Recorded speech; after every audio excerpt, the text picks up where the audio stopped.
오늘 말씀은 다니엘 5장의 말씀입니다. 다니엘 5장의 말씀 1절에서 마지막 절까지 같이 보겠습니다. 다니엘 5장의 말씀입니다. 1240쪽입니다. 구약성경 함께 보겠습니다. 벨사살 왕이 그의 귀족 1000명을 위하여 큰 잔치를 베풀고 그 1000명 앞에서 술을 마시니라. 벨사살이 술을 마실 때에 명하여 그의 부친 느부갓네살이 예루살렘 성전에서 탈취하여 온 금, 은 그릇을 가져오라고 명하였으니 이는 왕과 귀족들과 왕후들과 후궁들이 다 그것으로 마시려 함이었더라. 이에 예루살렘 하나님의 전 성소 중에서 탈취하여 온 금 그릇을 가져오매 왕이 그 귀족들과 왕후들과 후궁들과 더불어 그것으로 마시더라. 그들이 술을 마시고는 그 금, 은, 구리, 쇠, 나무, 돌로 만든 신들을 찬양하니라. 그때 사람의 손가락들이 나타나서 왕궁 촛대 맞은편 석회벽에 글자를 쓰는데 왕이 그 글자 쓰는 손가락을 본지라. 이에 왕의 즐기던 얼굴빛이 변하고 그 생각이 번민하여 넓적다리 마디가 녹는 듯하고 그의 무릎이 서로 부딪힌지라. 왕이 크게 소리질러 술객과 갈대아 술사와 점쟁이를 불러오게 하고 바벨론의 지혜자들에게 말하되 누구를 막론하고 이 글자를 읽고 그 해석을 내게 보이면 자주색 옷을 입히고 금사슬을 그의 목에 걸어주리니 그를 나라의 셋째 통치자로 삼으리라 하니라. 그때에 왕의 지혜자가 다 들어왔으나 능히 그 글자를 읽지 못하며 그 해석을 왕께 주지 못하는지라. 그러므로 벨사살 왕이 크게 번민하여 그의 얼굴 빛이 변하였고 귀족들도 다 놀라니라. 왕비가 왕과 그 귀족들의 말로 말미암아 잔치하는 궁에 들어왔더니 이에 말하여 이르되 왕이여 만수무강하옵소서. 왕의 생각을 번민하게 하지 말며 얼굴빛을 변할 것도 아니니이다. 왕의 나라에 거룩한 신들의 영이 있는 사람이 있으니 곧 왕의 부친 때에 있던 자로서 명철과 총명과 지혜가 신들의 지혜와 같은 자니이다. 왕의 부친 느부갓네살 왕이 그를 세워 박수와 술객과 갈대아 술사와 점쟁이의 어른을 삼으셨으니 벨드사살이라 이름하는 이 다니엘은 마음이 민첩하고 지식과 총명이 있어 능히 꿈을 해석하며 은밀한 말을 밝히며 의문을 풀 수 있었나이다. 이제 다니엘을 부르소서 그리하시면 그가 그 해석을 알려드리리이다 하니라. 이에 다니엘이 부름을 받아 왕 앞에 나오매 왕이 다니엘에게 말하되 네가 나의 부왕이 유다에서 사로잡아온 유다 자손 중에 그 다니엘이냐? 내가 네게 대하여 들은즉 네 안에는 신들의 영이 있으므로 내가 명철과 총명과 비상한 지혜가 있다 하도다. 지금 여러 지혜자와 술객을 내 앞에 불러다가 그들에게 이 글을 읽고 그 해석을 내게 알게 하라 하였으나 그들이 다 그 해석을 내게 보이지 못하였느니라. 내가 네게 대하여 들은즉 너는 해석을 잘하고 의문을 푼다 하도다. 그런즉 이제 네가 이 글을 읽고 그 해석을 내게 알려주면 네가 자주색 옷을 입히고 금사슬을 내 목에 걸어주어 너를 나라의 셋째 통치자로 삼으리라 하니 다니엘이 왕에게 대답하여 이르되 왕의 예물은 왕이 친히 가지시며 왕의 상급은 다른 사람에게 주옵소서. 그럴지라도 내가 왕을 위하여 이 글을 읽으며 그 해석을 아뢰리이다.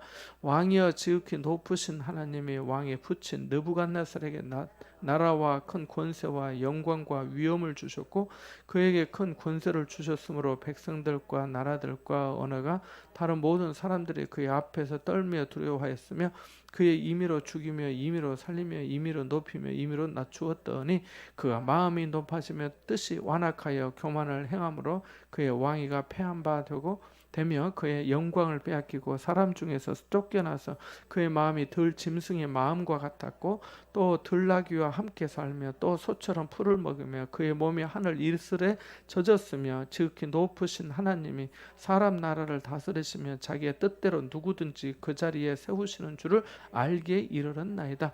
벨사살이여 왕은 그의 아들이 되어서 이것을 다 알고도 아직도 마음을 낮추지 아니하고 도리어 자신을 하늘의 주제보다 높이며 그의 성전 그릇을 왕 앞으로 가져다가 왕과 귀족들과 왕후들과 후궁들이 다 그것으로 술을 마시고 왕이 또 보지도 듣지도 알지도 못하는 금, 은, 구리, 새와 나무, 돌로 만든 신상들을 찬양하고 도리어 왕의 호흡을 주관하시고 왕의 모든 길을 작정하시는 하나님께는 영광을 돌리지 아니한지라.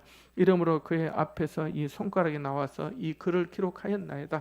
기록된 글자는 이것이니 곧 메네메네 대겔 우바르시니라. 그 글을 해석하건대 메네는 하나님이 이미 왕의 나라의 시대를 세워서 그것을 끝나게 하셨다 하며, 대겔은 왕을 저울에 달아보니 부족함이 보였다 하며, 베레스는 왕의 나라가 나누어서 메대와 바사 사람에게 준바되었다 함이니이다 하니, 이에 벨사살이 명하여 그들이 다니엘에게 옷을 입히게 하며 금 사슬을 그의 목에 걸어 주고 그를 위하여 조서를 내려 나라의 셋째 통치자로 삼으니라.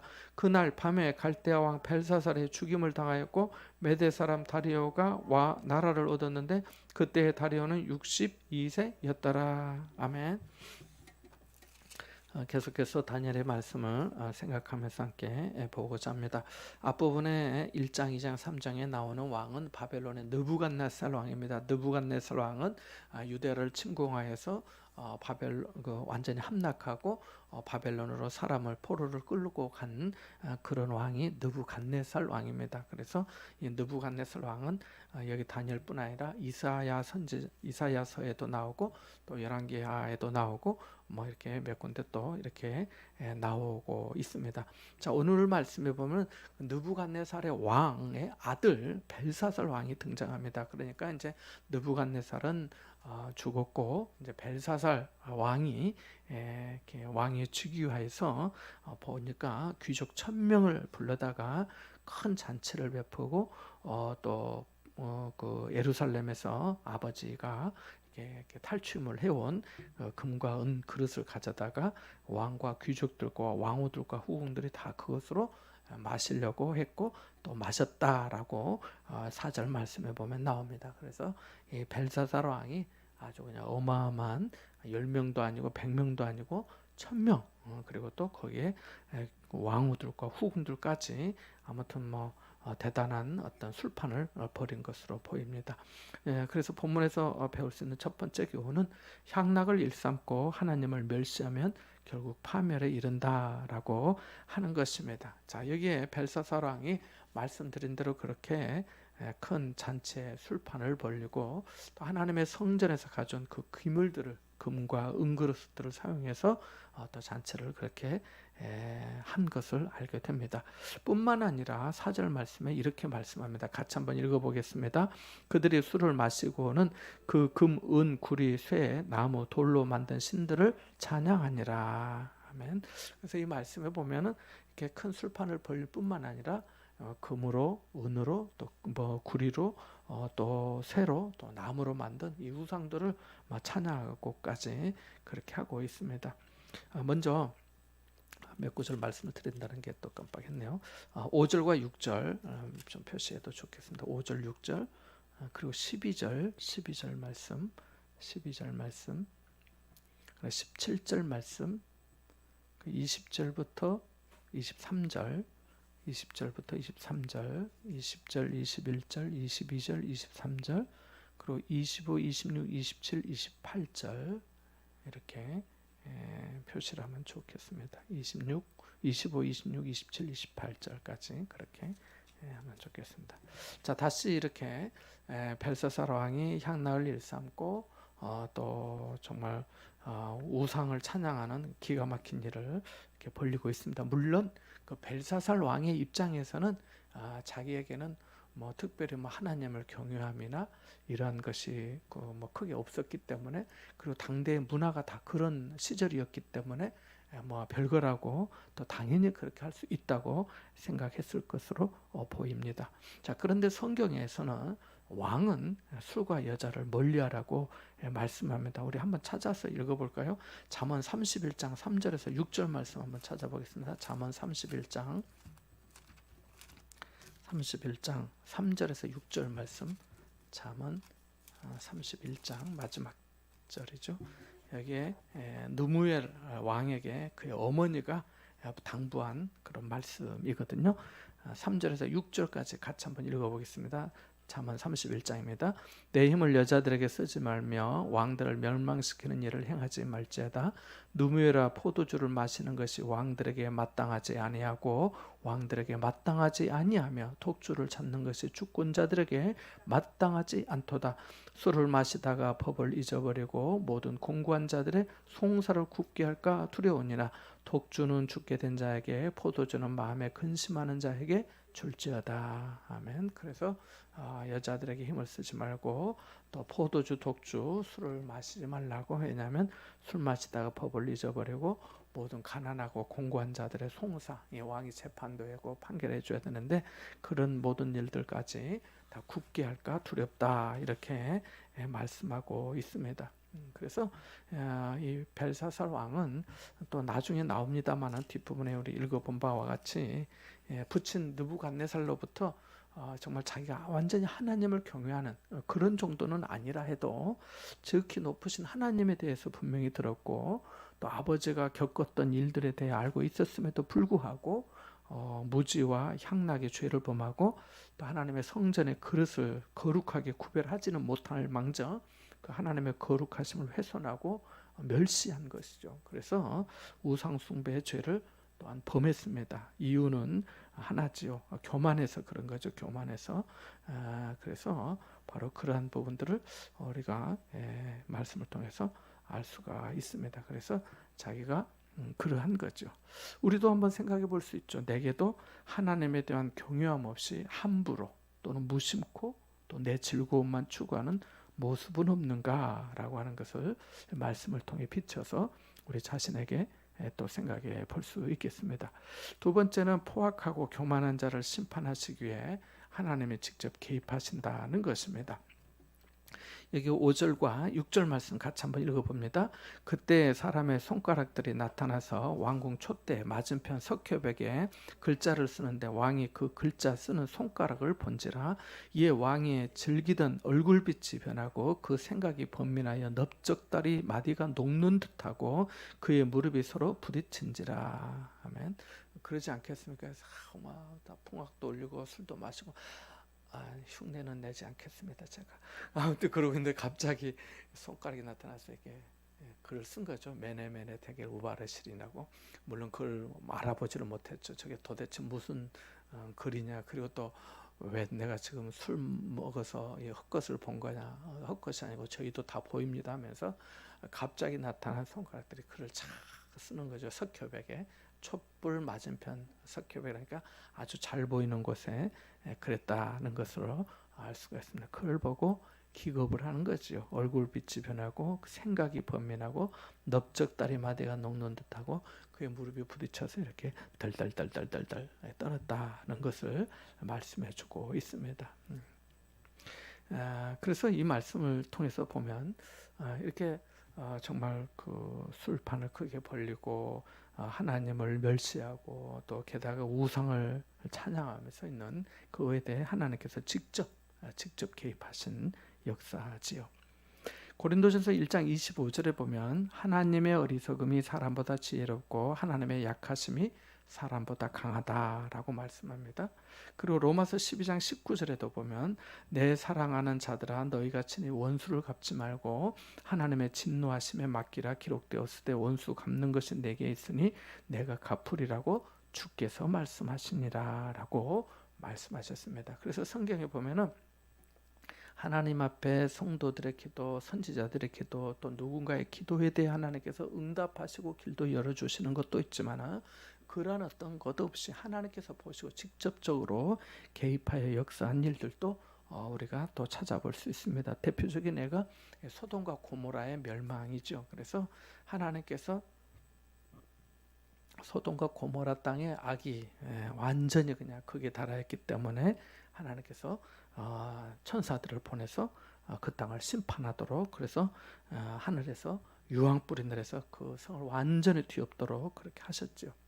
니느웨 사건도 마찬가지죠. 하나님께서 요나에게 가서 선포하라, 가서 외치라, 그 성읍의 악독이 내게 상달하였다 이렇게 말씀하시고 있거든요. 그래서 하나님께서 직접 개입하신 거죠. 요나의 선포가 있긴 있었지만 먼저 하나님께서 그 니느웨 도시에 대해서 심판을 말씀하시고 난 다음에 요나를 파송하신 거죠. 거기가 악이 이렇게 크게 달하였으니까 네가 가서 말을 하라고, 그렇지 않으면 그를 내가 멸망할 거다, 심판할 거다라고 말씀하셨기 때문에 그러한 거죠. 그래서 우리는 어떤 때 내가 뭐 원수도 갚고 내가 직접 문제도 해결하고 뭐 해야 될 일들도 뭐 없지는 않지만은 하나님께서 직접 개입해서 역사하시는 그런 일들도 우리가 충분히 볼 수가 있습니다. 뭐 교회에서도 마찬가지예요. 교회에서도 꼭 누가 뭘 하지 않아도 하나님이 다 하시고 또 그런 경우들도 있는 것을 보게 됩니다. 그래서 하나님께서 하신다. 하나님께서 포악하고 교만한 자를 심판하시기 위해 직접 개입하여 역사하시기도 한다라고 하는 것을 알 수 있습니다. 하나님은 이렇게 교만한 자를 물리치시고 겸손한 자를 높이시고 은혜를 주십니다. 그러니까 우리가 주눅들지 말고 하나님이 하늘에서 비우시고 때가 되면 진노를 쏟으실 것이다 라고 하는 시편 2편 4절 5절의 말씀을 우리가 기억해야 되겠습니다. 거기 보면 하늘에 계신 이가 웃으시며 주께서 그들을 비웃으시리로다. 그때의 분을 바라며 진노하사 그들을 놀라게 하여 라고 말씀하는데, 이 말씀이 그대로 이 벨사살 왕에게 이루어진 것이지요. 그래서 벨사살 왕이 달에 무릎이 서로 부딪힐 정도로 번민하고 얼굴빛이 변하고 완전히 두려움에 사로잡혀서 꼼짝 못하게 되는 모습을 보게 됩니다. 자, 그러면 이런 상황에 처하면 어떻겠습니까? 어떤 사람이든지 이 일이 무슨 일이냐, 이게 세상에 도대체 무슨 일인가 하면서 궁금증이 생기고 문제를 해결하려고 하죠. 그래서 벨사살 왕도 마찬가지입니다. 7절 말씀에 보면 크게 소리를 질러서 사람들을 다 불러오게 합니다. 술객과 갈대아 술사 점쟁이들을. 그래서 이걸 다 알아맞히고 읽고 해석을 해주면은 자수색 입히고 금사슬을 목에 걸어주고 그를 나라의 통치자로 삼을 것이다 라고 말씀합니다. 그래서 여기에서 볼 수 있는 세 번째 교훈이 바로 그겁니다. 세상의 지혜는 하나님의 역사를 도무지 헤아릴 수 없다라고 하는 것입니다. 그래서 결정적인 순간에 무지한 것이죠. 알지 못하는 것이죠. 그렇게 똑똑하고 그렇게 어떤 아주 찬란한 문명과 문화를 이루었다고 하지만은 아무도 이 일을 해결할 수가 없는 거죠. 바벨론의 술객들, 지혜자들이 그 글을 해석하지 못한 것이죠. 그러니까 왕의 기도가 무너지고 얼굴빛이 변하고 완전히 크게 번민하게 됩니다. 귀족들도 다 놀랐습니다. 술판은 이것으로 끝이 났고 하나님은 교만한 통치자들의 흥을 깨서 완전히 흥이 변하여 두려움으로 하나님께서 바꾸십니다. 우리도 생각해 볼 수 있겠죠. 아직도 말씀에 담긴 지혜보다 혹시 세상에 교만하고 이기적인 지혜를 더 의지하지는 않는가라고 우리가 또 이 말씀을 비춰서 우리 자신을 생각해 보게 됩니다. 세 번째 본문에서의 교훈은 희망을 전해주는 사람이 되어야 되겠다는 것입니다. 이 10절에서 16절 사이에 보면은 이제 왕비가 나타나고 또 다니엘이 등장하게 되는데요. 왕비가 나타나서 말을 하지요. 이렇게 말을 합니다. 10절, 11절, 12절 한번 읽어보겠습니다. 같이 봅니다. 왕비가 왕과 그 귀족들의 말로 말미암아 잔치하는 궁에 들어왔더니 이에 말하여 이르되 왕이여 만수 무강하옵소서. 왕의 생각을 번민하게 하지 말며 얼굴빛을 변할 것도 아니니이다. 왕의 나라에 거룩한 신들의 영이 있는 사람이 있으니 곧 왕의 부친 때에 있던 자로서 명철과 총명과 같은 자니이다. 왕의 부친 느부갓네살 왕이 그를 세워 박수와 술객과 갈대아 술사와 점쟁이의 어른을 삼으셨으니 왕이 벨드사살이라 이름하는 이 다니엘은 마음이 민첩하고 지식과 총명이 있어 능히 꿈을 해석하며 밝히며 의문을 풀 수 있었나이다. 이제 다니엘을 부르소서. 그리하시면 그가 그 해석을 알려드리리이다 하니라. 아멘. 그러니까 이 문제를, 이 지금 상황을 풀 수 있는 사람, 이 지금 두려움과 범민을 해결해 줄 수 있는 사람, 마음의 안정을 가져다 줄 수 있는 사람, 평안을 가져다 줄 수 있는 사람, 도대체 이게 무슨 뜻인지 무슨 말인지 알려줄 수 있는 사람은 다니엘밖에 없는 거죠. 다니엘밖에 없는 거죠. 그리고 이것을 왕비가 또 그래도 마치 와서 이만저만하면서 얘기를 합니다. 이게 우리가 다니엘서 지금 한 5장 이렇게 보고 있는데, 당대의 사람들은 다니엘도 마찬가지로 늘 왕에게 어떤 그 아뢰기 전에 축복을 합니다. 그게 뭡니까? 만수무강하옵소서. 느부갓네살도 그런 인사를 받았고, 이 벨사살 왕도 그런 인사를 받습니다. 그래서 만수무강하옵소서. 그러니까 고대 시대에 있어서 어떤 왕의 안녕과 또 그 권세의 어떤 능력이 그 영원하기를 원하는 이런 어떤 인사말들이 있었다는 것을 보게 됩니다. 자, 그래서 왕비가 신들의 영이 있는 사람이 있습니다. 거룩한 신들의 영이 있는 사람인데, 그 사람이 바로 느부갓네살 때도 그랬습니다. 그 아버지에게 그렇게 하고, 아버지가 그 다 알고 점쟁이들의 어른으로 그렇게 삼기도 했습니다. 바로 벨드사살이라고 하는 다니엘을 부르십시오. 마음이 민첩하고 지식과 총명이 있어서 능히 꿈을 해석하고 은밀한 말도 밝히며 의문을 풀 수 있습니다. 그걸 부르시면 그가 해석을 알려줄 것입니다. 라고 말을 합니다. 우리들도 정말 어떤 때 뭐 그런 말 하잖아요. 진짜 몸이 아프다가도 아유 나도 같은 증상이 있었는데 어느 병원 가서 거기 찾아가니까 거기 가서 나았다고 하면 또 알려주잖아요. 그 한마디만 해도 얼마나 고마워. 내가 그분 때문에 내가 그 질병을 만성 질환을 고치게 되었다고 하는 얘기도 듣잖아요. 마찬가지인 겁니다. 그런데 이를 얼마나 중요하겠습니까? 그래서 우리도 희망을 전해주는 사람, 하나님께서 함께 해주시고 정말 그 하나님의 영이 함께하는 사람이 되어서 정말 장차 될 하나님의 계획을 알려줄 수 있는 그런 사람이 될 수 있어야겠습니다. 하나님이 주신 명철과 지혜가 있는 사람밖에는 이 문제를 풀 수가 없는 거죠. 세상의 참된 길, 생명의 길을 알려주는 사람으로 우리가 살아야겠습니다.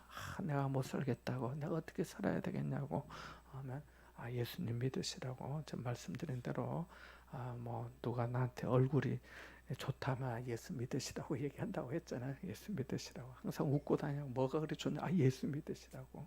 그렇게 제가 그 엘리베이터에다가 조그만 이렇게 예배 시간 안내표를 붙여놨는데요. 거기 보면 세 가지 단어를 써놨어요. 은혜와 뭐예요? 또 주의해서 보지를 않으시고 막 감사와 또 하나 있어요. 그렇죠, 경청. 제가 하고 많은 단어가 있는데 제가 그 세 단어를 적어놨어요. 안 믿는 사람들에게는 은혜가 뭔지, 감사는 알겠지. 감사는 뭐 하나님께 감사한단 말인가, 아니면 서로 감사라는 뜻인가. 경청도 말의 뜻은 알겠죠. 그렇지만 저기에 담긴 뜻은, 경청은 하나님의 말씀을 듣는다는 뜻도 있지만은 교회에 오시면 제가 여러분의 말씀을 듣겠습니다, 이런 뜻도 있어요. 언젠가 제가 한번 말씀드린 것도 같은데, 경기도 고양시 일산 쪽에서 목사님이 개척을 했어요. 근데 교회를 안 온 사람들이 교회 요즘 안 오잖아요. 전도를 해도 안 와요. 그래서 이 목사님이 생각하다가 내가 뭘 하면 좋을까 해가지고 파라솔 하나 만들어. 파라솔. 그 편의점 같은 데 앞에 파라솔 있잖아요. 이게 자리 있고 파라솔 안에 놓고, 그리고 사람들의 얘기를 듣는 일을 시작했어요. 경청. 고민 있는 사람, 힘든 사람, 제 이야기 들어드릴게요. 이 목사님 하는 일은 이야기 들어드리는 것밖에 없어요. 아마 1시간도 좋고 2시간도 좋고. 여러분 2시간, 3시간 이야기 듣기 쉬워요, 어려워요? 말하기는 쉬워요, 어려워요? 그렇죠. 말하기도 어렵고 듣기도 쉽진 않아요. 그래도 말하기가 좀 더 쉽다 할 수 있어요. 왜냐하면 자기가 의지적으로 할 말이 있고 쏟아낼 말이 있고 형편이 그럴 때는 막 이 말 저 말도 하게 되거든요. 저도 설교 말고 딴 얘기 하려면 1시간 충분히 할 수 있을 것 같아요. 근데 그렇더라. 그 목사님이 그래서 이제 경청을 하는, 경청. 세상에 근데 그렇게 얘기를 들어주는데 거기에 하나님의 은혜가 임해가지고 저 목사님이 내 마음 들어줬다고, 내 속상 힘든 얘기 들어줬다고, 그래서 교인들 오기 시작한 거예요. 그래서 유튜브에 검색해 보세요. 파라솔 교회라고 이름이 있어요. 물론 교회 이름 다른 이름이지만 별명이 파라솔 교회예요. 파라솔 해놓고 이야기 들어줘서 온 거예요. 그래서 제가 써놓은 거예요. 은혜가 있고 감사하게 되고 나중에 생명을 좀 써. 생명은 좀 너무 사람들이 어감이 좀 어려울 것 같아서 생각해서 제가 은혜와 감사와 경청을 적어놓은 거예요. 경청하는 교회. 경청은요 어떻게 해야 되냐면 정성으로 드려야 돼요. 뭘로 드려야 된다고요? 정성껏 드려야 돼요.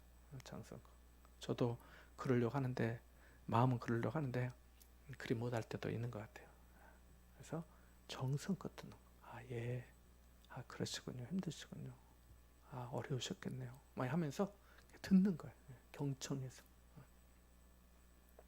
그래서 우리가 하나님의 말씀도 경청하고 사람의 말에도 귀를 기울이는, 사람의 말에 귀를 기울인 게 아니라 사실은 그 상대방의 마음에 귀를 기울이는 거죠. 그잖아요, 경청이. 그래서 그런 어떤 교회가 되면 좋겠다. 또 그런 교회입니다. 이런 뜻으로 그래서 은혜와 감사와 경청 이 세 단어를 이렇게 적어봤습니다. 다음에 또 좀 바꾸려고 하는데 하여튼 그렇게 그런 뜻으로 그렇게 해놓은 거예요. 좀 보세요. 좀 붙었구나만 보지 말고. 그래서 아무튼 그런 거예요. 자, 그래서 여기 마찬가지. 누군가의 희망을 전해주는 사람. 왕비가 이 왕의 번민과 두려움에서 얘기를 해준 거잖아요. 벨드사살 부르십시오. 그래서 다니엘이 이제 오게 된 거죠. 다니엘이 오게 됩니다. 그 얘기가 그 13절 이후에 나타나야 되는데요. 다섯 번째 본문에서의 교훈은 하나님의 사람은 하나님의 은혜와 도우심으로 움직이게 된다는 것입니다. 자, 여기에 16절은 왕의 말이고 17절은 다니엘의 대답입니다. 같이 한번 읽어봅니다. 시작. 내가 네게 대하여 들은즉 너는 해석을 잘하고 의문을 푼다도다. 그런즉 이제 네가 이 글을 읽고 그 해석을 내게 알려주면 네게 자주색 옷을 입히고 금사슬을 내 목에 걸어 주어 너를 나라의 셋째 통치자로 삼으리라 하니 다니엘이 왕에게 대답하여 이르되 왕의 예물은 왕이 친히 가지시며 왕의 상급은 다른 사람에게 주옵소서. 그럴지라도 내가 왕을 위하여 이 글을 읽으며 그 해석을 아뢰리이다. 아멘. 너무 멋져요. 다니엘이 너무 멋져요. 다니엘 너무 멋집니다. 성경이 그냥 이렇게 이 성경의 전체의 말씀이 한 사람이 쓴 게 아니고 한 40여 명이 수백 년간에 걸쳐서 쓴 거잖아요. 성령의 감동을 받아서. 근데 이렇게 이 다니엘서의 말씀, 방금 읽은 이 말씀의 이 쪽복음이라고 이렇게 생각하면 이렇게만 봐도 정말 하나님의 말씀에 대해서 너무 놀랍구나라고 하는 것을 깨닫게 됩니다. 이 다니엘은 왕이 해석하면 주겠다고 하는 어떤 각종 선물, 자리, 여기 보면 왕의 예물, 왕의 상급, 나라의 몇 번째 통치자로 세운다 했습니까? 세 번째, 넘버 3예요. 넘버 3. 엄청난 거예요. 엄청난 거예요. 셋째 통치자로 삼으리라 하고 자주색 옷도 입히고 그다음에 금사슬을 목에 걸어주는 거죠. 어마어마한 영광과 영예가 아니겠습니까? 그런데 그 다 사양합니다. 그것은 다른 사람 왕이 가지시고 상급도 다른 사람 주십시오. 그래도 내가 왕을 위하여 이 글을 해석해서 알려드리겠습니다 라고 말합니다. 그러니까 아무 대가를 바라지 않고 글을 읽고 해석하겠다는 것이죠. 그러니까 다니엘을 움직이는 것은 오직 하나님의 뜻과 하나님의 맡기신 사명인 거죠. 다니엘이 거기에 따라 움직인 거죠. 하나님께서 너는 해석을 잘하고 다니엘도 알죠. 하나님의 신, 하나님께서 알게 해주시고 내가 이제까지 산 거, 내가 이제까지 어떤 해석을 한 거, 내가 왕들을 섬겼던 거, 했던 이 모든 것들이 다 하나님께서 하셨던 걸 알잖아요. 나중에 6장에 보면 다니엘이 또 기도하는 내용이 나오잖아요. 그는 늘 그렇게 해왔던 사람인 거죠. 그래서 그것이 그렇게 필요하지 않습니다. 하지만 내가 해드리겠습니다. 그렇게 얘기하면 얼마나 당당하고 멋있습니까? 그래서 하나님의 사람은 하나님의 은혜와 도우심으로 움직이는 거죠. 우리도 생각해 볼 수 있죠. 나를 움직이는 것이 뭔가? 내가 어떤 때 움직이게 되는가? 내가 어떤 때 마음이 움직이고 주머니가 움직이고 손이 움직이는가? 내가 무엇의 영향을 가장 많이 받는 것인가? 라고 생각해 볼 수가 있겠죠. 다니엘은 하나님의 영에 가장 영향을 많이 받게 된 것이죠. 자, 그 다음에 여기서 그 다음에 보면 여섯 번째는 하나님을 다 알면서도 거부하는 것은 무지보다 더 악하다라고 하는 것입니다. 이게 매우 중요한 구절인데요, 대목이. 자, 이제 해석을 알겠다고 하면서 다니엘이 아주 이 왕에게 여기서부터 계속해서 아주 참 추상 같은 아주 그냥 엄격한 엄중한 하나님의 말씀을 선포하고 전합니다. 자, 먼저 18절부터 한번 읽어보겠습니다. 18절부터 22절까지 한번 읽어보겠습니다. 시작.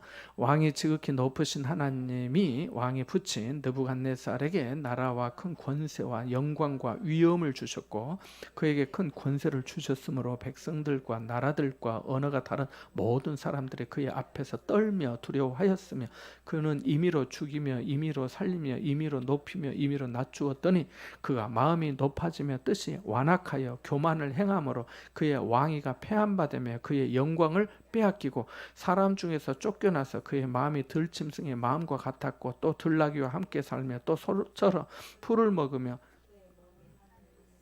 젖었으며 지극히 높으신 하나님이 사람 나라를 다스리시며 자기의 뜻대로 누구든지 그 자리에 세우시는 줄을 알게 이르렀나이다. 거기까지만 일단 보겠습니다. 자, 21절까지 보는데 왕이여 하면서 지극히 높으신 하나님을 찬양하고 있습니다. 그 하나님께서 왕에 붙인 아버지에게 이 나라와 권세와 영광과 위엄도 주셨고 큰 권세 주셔서 백성들 많은 나라들 정복하고 언어가 말이 다른 모든 나라 사람들도 그의 앞에서 임의로 사람들이 떨기도 하고 임의로 높이기도 하고 죽이기도 하고 살리기도 하고 살고 죽이는 모든 것이 이 왕에게 있었던 거죠. 그 많은 권세를 가졌다는 거죠. 그런데 그가 마음이 높아지고 뜻이 완악하고 교만이 행하여서 그의 왕위가 폐한받아서 그의 영광을 빼앗기고 사람 중에 쫓겨나서 마음이 들짐승 마음과 같았고 들나귀와 함께 살고 소처럼 풀먹고 그의 몸에 하늘 이슬에 젖었고 그렇게 했다는 거잖아요. 그렇게 했고 지극히 높으신 하나님 사람 나라를 다스리시며 자기의 뜻대로 누구든지 그 자를 세우시는 줄을 알게 아버지가 그런 일을 당신 아버지가 겪지 않았습니까? 그런 말이죠. 그 내용이 다니엘 4장에 나온 이야기 아닙니까? 자, 그런데 이렇게 말합니다. 이제 벨사살에게 직접 말합니다. 같이 봅니다. 22절, 23절 함께 보겠습니다. 시작. 벨사살이여 왕은 그의 아들이 되어서 이것을 다 알고도 아직도 마음을 낮추지 아니하고 도리어 자신을 하늘의 주제보다 높이며 그의 성전 그릇을 왕 앞으로 가져다가 왕과 귀족들과 왕후들과 후궁들이 다 그것으로 술을 마시고 왕이 또 보지도 듣지도 알지도 못하는 금, 은, 구리, 쇠와 나무, 돌로 만든 신상들을 찬양하고 도리어 왕의 호흡을 주장하시고 왕의 모든 길을 작정하시는 하나님께는 영광을 돌리지 아니한지라. 당신 잘못했어요 이 말입니다. 당신 그러면 안 되잖아 이 말입니다. 어떻게 그럴 수 있어요 이 말입니다. 22절에 왕은 그의 아들이 되어서 이것을 다 알고도 아직도 마음을 낮추지 아니하고 도리어 자신을 하늘의 주제보다 하나님보다 높이고 그의 성전 그릇을 가져다가 술 마시고 보지도 듣지도 알지도 못하는 금은 신상들을 찬양하고 도리어 왕의 호흡을 주장하고 왕의 모든 길을 작정하시는 하나님께는 영광을 돌리지 아니한지라라고 분명하게 조목조목 짚어서 얘기하고 있습니다. 그러니까 다니엘이 말한 거죠. 벨사살 왕에게 아버지가 교만해서 폐한받고 영광을 빼앗기고 그런 짐승처럼 살다가 나중에 그렇게 회복되지 않았습니까? 그거 다 알면서 이렇게 합니까? 하는 말이죠. 벨사살의 이 아버지의 이야기를 들을 때 어땠을까요? 이 짧은 내용이긴 하지만은 그 얘기를 들을 때 어땠을까 한번 생각해 보세요. 다니엘은 벨사살에게 그의 아들이 되어 이것을 다 알고도 아직도 마음을 낮추지 않냐고 라고 하면서 계속해서 얘기합니다. 이렇게 말할 때 책망할 때 다니엘의 말에 벨사살은 더욱더 큰 두려움에 사로잡히지 않았을까요?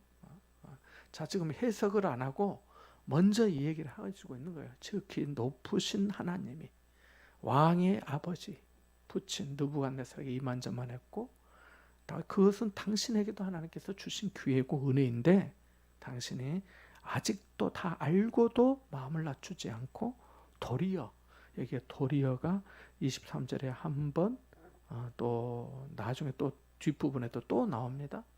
도리어. 은혜를 알고 하나님께 영광을 돌려야 되는데 그렇지 않고, 사도행전 보면 그 헤롯 왕이 하나님께 영광을 돌리지 않아서 충이 먹어 죽었다, 이런 말씀이 나오는데요. 마찬가지인 거예요. 하나님께서 세워주시고 높여주실 때 겸손하고 은혜인 줄 알고 마음을 낮춰야 되는데 안 그런 거죠. 그래서 그 앞에 손가락이 나와서 그를 기록했습니다 라고 한 거죠. 그러니까 다 알면서도 거부하는 것은 매우 교만하고 완악하고 나쁘다라고 한 것을 알 수 있습니다. 자, 7번째 본문에서 교훈은 하나님은 인생의 최종의 평가자이자 판결자이시다라고 하는 것입니다. 정말 모든 길을 작정하시고 왕의 호흡을 주장하면 내 호흡도 마찬가지. 생명이 내게 하나님께 있다는 거죠. 생명과 길이 하나님께 있다는 거죠. 자, 하나님은 인생의 최종 결정자 또 판결자이시다는 거죠. 하나님께서 판결을 내리신 거죠. 그 말씀이 바로 메네메네 데겔 우바르신이죠. 우리 같이 26절 말씀, 27절 말씀 같이 봅니다. 26, 7, 8 같이 보겠습니다. 그 글을 해석하건대 메네는 하나님이 이미 왕의 나라의 시대를 세워서 그것을 끝나게 하셨다 하며, 데겔은 왕을 저울에 달아보니 부족함이 보였다 하며, 베레스는 왕의 나라가 나누어서 메대와 바사 사람에게 준바되었다 함이니이다 하니. 아멘. 그래서 이렇게 메네메네 데겔 우바르신이 베레스 이렇게 된 것은 정확히 잘 해석이 잘 되지는 않습니다만은, 이 메네는 그 화폐나 무게 단위를 하는 그런 단위를 말하는 겁니다. 그래서 여기 그 나라를 또 세웠다 이런 뜻도 있는데요. 그리고 또 데겔도 마찬가지입니다. 무게 단위의 일종이라고 합니다. 바르신, 메네벨 우바르신 이렇게 되어 있는데, 바르신은, 그래서 메네는 이 바르신은 둘로 쪼개다 이런 뜻입니다. 둘로 쪼개다 이런 뜻. 그래서 이게 세어서 또 무게를 재고 둘로 쪼갰다 이런 뜻이 되는데요. 그래서 이렇게 해석한 거죠. 하나님이 왕을 저울에 달아보니 기준에 못 미쳐서 왕의 나라의 존속 기간을 끝내시고 메대와 바사에게 넘기기로 결정하셨습니다 라고 하는 거죠. 그래서 이 해석을 듣고 난 다음에 왕은 셋째 통치자 넘버 3로 삼고 조소도 내리고 그렇게 합니다. 아마 이 해석을 들을 때 그 벨사살 왕이 얼굴빛이 흑빛이 되지 않았을까 이렇게 생각이 됩니다. 그리고 실제 30절 말씀에 보면 그날 밤 갈대왕 벨사살이 죽임을 당하였다라고 말씀하고, 31절에 메대 사람 다리오가 나라를 이어섰게 되었는데 그때 다리오는 62세였다라고 해서 5장의 말씀이 마무리가 됩니다. 그래서 강성했던 바벨론이 하루아침에 멸망하게 됩니다. 그래서 우리의 운명을 결정하는 것은 세상이 아니라 하나님의 평가인 것이죠. 23절에 있는 말씀처럼 호흡을 주장하시는 분도 하나님, 모든 길을 작정하시는 분도 하나님이라는 것을 알 수가 있습니다. 그래서 우리는 바벨론 같은 세상에서 높은 평가를 받으려고 하기보다는 하나님께 잘하였도다 착하고 충성된 종아, 우리 그 권사님 교육할 때 했는데 착하고 그 다음에 하나가 들어가야 된다 했죠. 철이든 충성된 종아, 이렇게 착하기도 하고 철이도 좀 들어야 된다고 했던 생각이 나는데, 그렇게 하나님이 칭찬하실 그런 삶을 우리가 또 살아야 되겠습니다. 우리 같이 한번 말씀을 기억하면서 기도하기를 원합니다. 하나님이 인정하시고 칭찬하는 길로 걸어가게 하옵소서. 하나님을 경외하며 참되고 바른 길을 세상에 알리는 사람 되게 하여 주옵소서. 다 알고도 교만하고 무지한 그런 삶을 사는 것보다도 아는 만큼 순종하고 또 겸손하고 인내하며 주님 앞에 칭찬 듣는 그런 삶을 살도록 도와주옵소서. 우리 또 선교사님들과 또 우리 선교 비전 트립에 하나님께서 함께 해주시도록 우리 같이 한번 기도하겠습니다. 기도합니다.